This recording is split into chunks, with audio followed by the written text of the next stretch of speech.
Great Wednesday morning, December 16, 2020. To God be the glory for yet another beautiful opportunity to do His will. Let me ask you this. Have you had any conflict in your life recently? And you might be in the midst of an argument or a separation. Well, Genesis 13 really is a great model if you have to give some space to a relationship.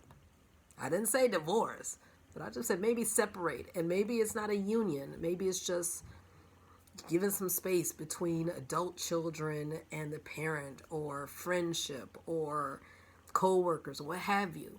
Well, in Genesis 13, we're familiar with this story where Abram and Lot had to put some space between their situation. Abram was very blessed, right? We know that he was very rich. He had a lot of silver, gold, a lot of cattle. Well, Lot, too, his nephew, had a lot of cattle, and they had people in charge of their herds. Well, we know that those people, the two groups, started bickering because there was not enough resources in the land as far as watering the cows and the cattle, and enough land for the cattle to stretch out and to do their exercises and all that. They were just getting like tense. Well, this is natural, and maybe that might be the situation with you. Maybe you are cooped up. We know during this pandemic, that so many domestic situations have increased.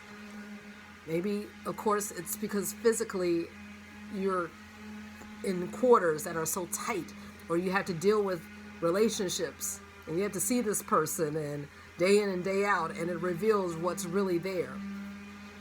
Well, what Abram did was something that we can do during this time. If we see that there are some tense relationships, Abram said in this verse, listen, you know what, Lot? We are relatives. We are men who have resources. There's no reason. It says in verse 8, it says that Abram told Lot, let there be no strife, I pray thee, between me and thee. Let's not have that. In fact, is not this whole land, ours? That's in verse 9. So, separate. Let's separate ourselves, I pray thee, from me. So, pretty much, we know Abram was so generous. Pretty much, he was like, if you go right, I'm going to go left. If you go north, I'm going to go south. I'm just going to go the opposite. And sometimes we have to do that.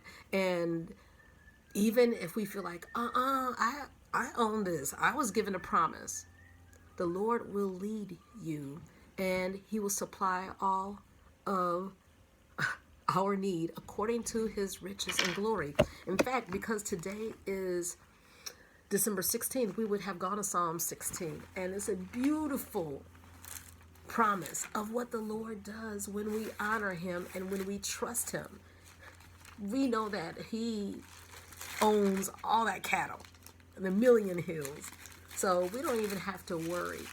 Someone said that before, and I live by this. I'd rather have favor of God than funds, because He opens doors. He causes hearts to change. He's the one who owns everything. And in Psalm 16, verse 5, the Lord is the portion of mine inheritance and my cup. Thou maintainest my lot. That means my destiny. He directs the steps. If I'm obedient, the lines are fallen unto me in pleasant places. Yea, I have a goodly heritage. My future is secure. And another version says, your boundary lines mark out pleasant places for me. Indeed, my inheritance is something beautiful. I don't have to worry, for you determine my steps. And in verse 11, one of my favorite verses, thou wilt show me the path of life. If I acknowledge you, you will direct my path, and you will open up. I don't have to stress out. In thy presence is fullness of joy, even in the midst of conflict. In thy right hand there are pleasures forevermore. So what happened? Lot chose the Jordan. He's thinking he got the greatest part of the land, but then he went towards Sodom and he saw, oh my goodness, all that evil. But at the end of Genesis 13, the Lord reiterated the promises and blessings to Abram because he was obedient. Yeah, it says that for all the land which thou seest, when you walk around here, Abram, to the north, south, east, west, all of it is yours. And I'm going to make your seed like the dust of the earth. And that coincides with Genesis 12, the first few verses, when the Lord said, I'm going to make you a blessing and I'm going to bless you. Oh, it pays to be peaceful. It pays to be generous. It pays most of all to trust and obey the Lord.